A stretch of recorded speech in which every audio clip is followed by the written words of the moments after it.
ओम नमः शिवाय। रुद्र संहिता प्रथम खंड। ऋषियों के प्रश्न के उत्तर में नारद ब्रह्म संवाद की अवतारणा करते हुए सूत का उन्हें नारद मोह का प्रसंग सुनाना। काम विजय के गर्व से युक्त हुए नारद का शिव, ब्रह्मा तथा विष्णु के पास जाकर अपने तप का प्रभाव बताना।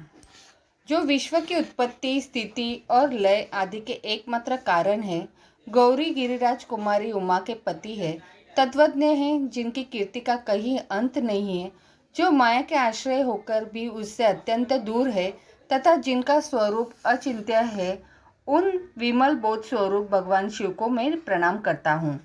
मैं स्वभाव से ही उन अनादि शांत स्वरूप एकमात्र पुरुषोत्तम शिव की वंदना करता हूँ, जो अपनी माया से इस संपूर्ण शिव विश्व की सृष्टि करके आकाश की भांति इसके भीतर और बाहर भी स्थित है।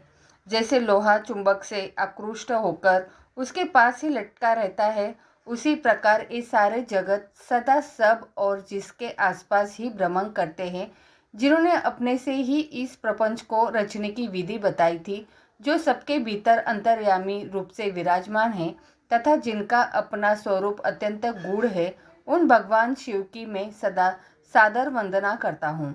व्यास जी कहते हैं, जगत के पिता भगवान शिव, जगन्माता कल्याणमयी पार्वती तथा उनके पुत्र गणेश जी को नमस्कार करके हम इस पुराण का वर्णन करते हैं। एक समय की बात है, नैमिषारण्य में निवास करने वाले शौनक आदि सभी मुनियों ने उत्तम भक्ति भाव के साथ सूत जी से पूछा।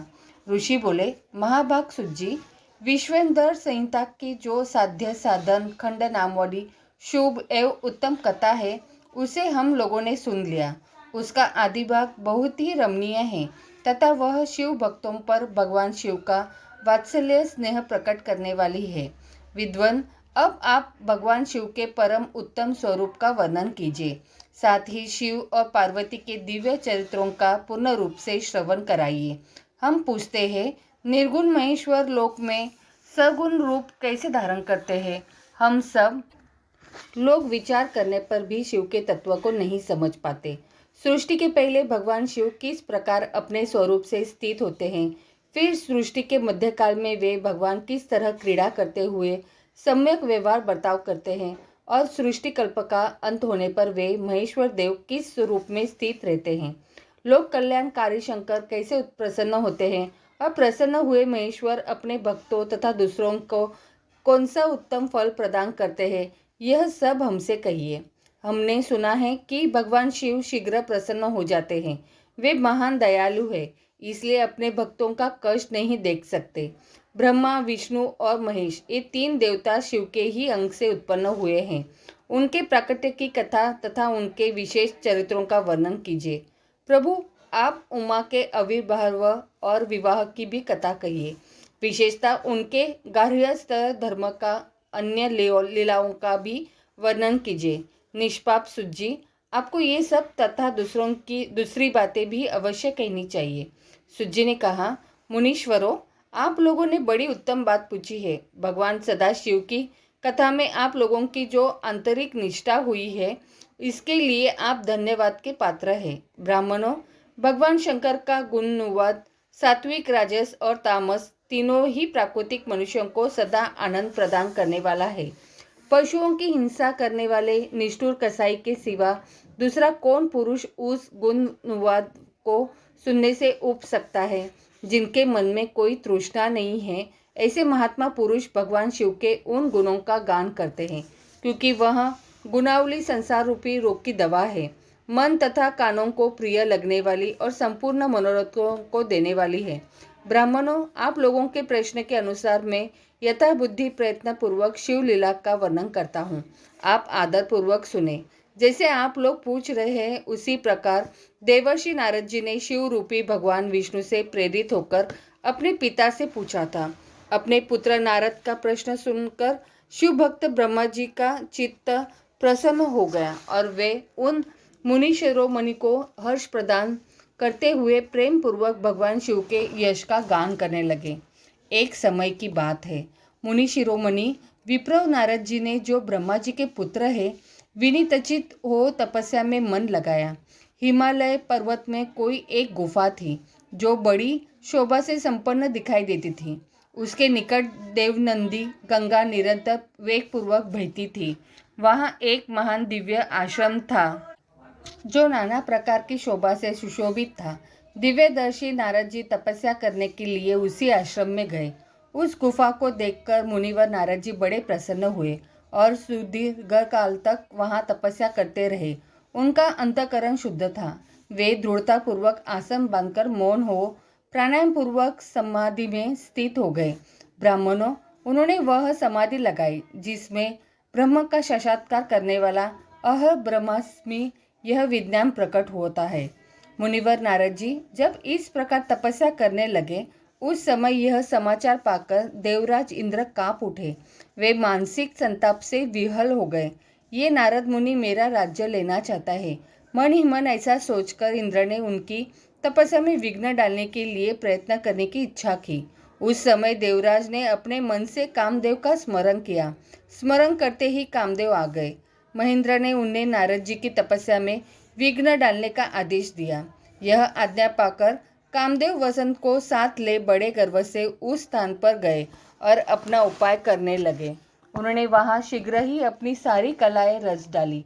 वसंत ने भी मदमद होकर अपना प्रभाव अनेक प्रकार से प्रकट किया। मुनिवरों, कामदेव और वसंत के अथक प्रयत्न करने पर भी नारद मुनि के चित्त में विकार नहीं उत्पन्न हुआ। महादेव जी के अनुग्रह से उन दोनों का गर्व चूर्ण हो गया। शौनक आदि महर्षियों, ऐसा होने में जो कारण था उसे आदरपूर्वक सुनो। महादेव जी की कृपा से ही नारद मुनि पर कामदेव का कोई प्रभाव नहीं पड़ा। पहले उसी आश्रम में कामशत्रु भगवान शिव ने उत्तम तपस्या की थी और वही उन्होंने मुनियों की तपस्या का नाश करने वाले कामदेव को शीघ्र ही भस्म कर डाला था। उस समय रति ने कामदेव का पुनः जीवित करने के लिए देवताओं से प्रार्थना की। तब देवताओं ने समस्त लोगों का कल्याण करने वाले भगवान शंकर से याचना की। उनके याचना करने पर वे बोले, देवताओं, कुछ समय व्यतीत होने के बाद कामदेव जीवित तो हो जाएंगे, परंतु यहाँ उनका कोई उपाय नहीं चल सकेगा। अमरगन यहाँ खड़े होकर लोग चारों और जितनी दूर तक की भूमि को नेत्र से देख पाते हैं, वहां तक कामदेव के बाणों का प्रभाव नहीं चल सकेगा, इसमें संशय नहीं है। भगवान शंकर की इस युक्ति के अनुसार उस समय वहां नारद जी के प्रति कामदेव का निजी प्रभाव मिथ्या सिद्ध हुआ। वे शीघ्र ही स्वर्गलोक में इंद्र के पास लौट गए। वहां कामदेव ने अपना सारा वृत्तांत और मुनि का प्रभाव कह सुनाया। तत्पश्चात इंद्र की आज्ञा से वे वसंत के साथ अपने स्थान को लौट गए। उस समय देवराज इंद्र को बड़ा विस्मय हुआ। उन्होंने नारद जी की भूरी भूरी प्रशंसा की, परंतु शिव की माया से मोहित होने के कारण वे उस पूर्व वृत्तांत को स्मरण न कर सके। वास्तव में इस संसार के भीतर सभी प्राणियों के लिए शंभु की माया को जानना अत्यंत कठिन है। जिसने भगवान शिव के चरणों में अपने आप को समर्पित कर दिया है, उस भक्त को छोड़कर शेष सारा जगत उनकी माया से मोहित हो जाता है। नारद जी भगवान शंकर की कृपा से वहां चिरकाल तक तपस्या में लगे रहे। जब उन्होंने अपनी तपस्या को पूर्ण हुई समझा, तब वे मुनि उससे विरत हो गए। कामदेव पर मेरी विजय हुई, ऐसा मानकर उन मुनीश्वर के मन में व्यर्थ ही गर्व हो गया। भगवान शिव की माया से मोहित होने के कारण उन्हें यथार्थ बात का ज्ञान नहीं रहा। समझ सके कि कामदेव के पराजित होने में भगवान शंकर का प्रभाव ही कारण है। उस माया से अत्यंत मोहित हो मुनि शिरोमणि नारद अपना काम विजय संबंधी वृत्तांत बताने के लिए तुरंत ही कैलाश पर्वत पर गए। उस समय वे विजय के मदद से उन्मत्त हो रहे थे। वहां रुद्रदेव को नमस्कार करके गर्व से भरे हुए मुनि ने अपने आप को महात्मा मानकर तथा अपने ही प्रभाव से कामदेव पर अपनी विजय हुई समझकर उनसे सारा वृत्तांत कह सुनाया। वह सब सुनकर भक्त वत्सल भगवान शंकर ने नारद जी से, जो अपनी ही माया से मोहित होने के कारण काम विजय के यथार्थ कारण को नहीं जानते थे और अपने विवेक को भी खो बैठे थे, कहा। तो रुद्र बोले, तात नारद, तुम बड़े विद्वान हो, धन्यवाद के पात्र हो, परंतु मेरी यह बात ध्यान देकर सुनो।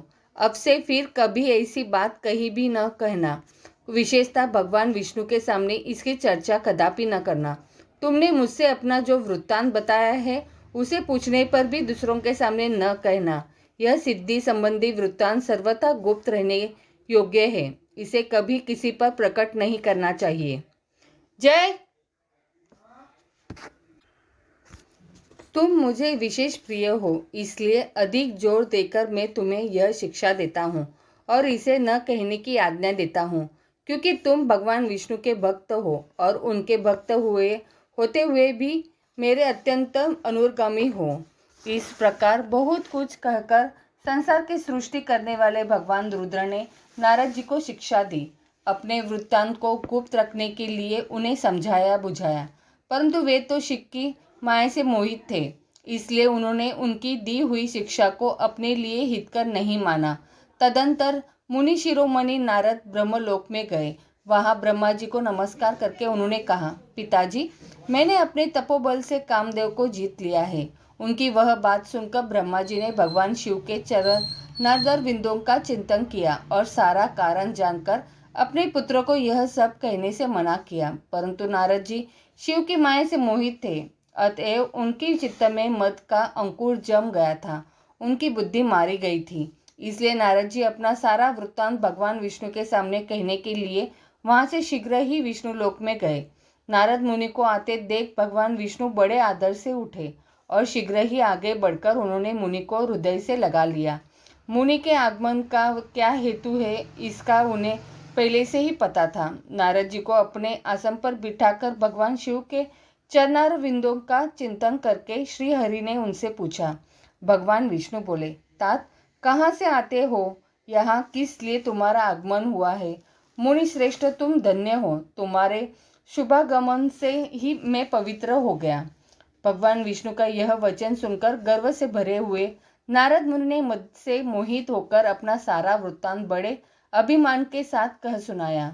नारद मुनि का वह अहंकार युक्त वचन सुनकर मन ही मन भगवान विष्णु ने उनकी काम विजय के यथार्थ कारण को पूर्ण रूप से जान लिया। तत्पश्चात श्री विष्णु बोले, मुनि श्रेष्ठ, तुम धन्य हो, तपस्या के तो भंडार ही हो, तुम्हारा हृदय ही बड़ा उदार है। मुने, जिसके भीतर भक्ति, ज्ञान और वैराग्य नहीं होते, उसी के मन में समस्त दुखों को देने वाले काम, मोह आदि विकार शीघ्र उत्पन्न होते हैं। तुम तो नैष्ठिक ब्रह्मचारी हो और सदा ज्ञान वैराग्य से युक्त रहते हो, फिर तुम में काम विकार कैसे आ सकता है? तुम तो जन्म से ही निर्विकार तथा शुद्ध बुद्धि वाले हो। श्री हरि की कही हुई ऐसी बहुत सी बातें सुनकर मुनि शिरोमणि नारद जोर जोर से हंसने लगे और मन ही मन भगवान को प्रणाम करके इस प्रकार बोले। नारद जी ने कहा, स्वामी, जब मुझ पर आपकी कृपा है तब बेचारा कामदेव अपना क्या प्रभाव दिखा सकता है। ऐसा कहकर भगवान के चरणों में मस्तक झुकाकर इच्छानुसार विचरने वाले नारद मुनि वहां से चले गए। आगे की कथा अगले अध्याय में। तो बोलो हर हर महादेव।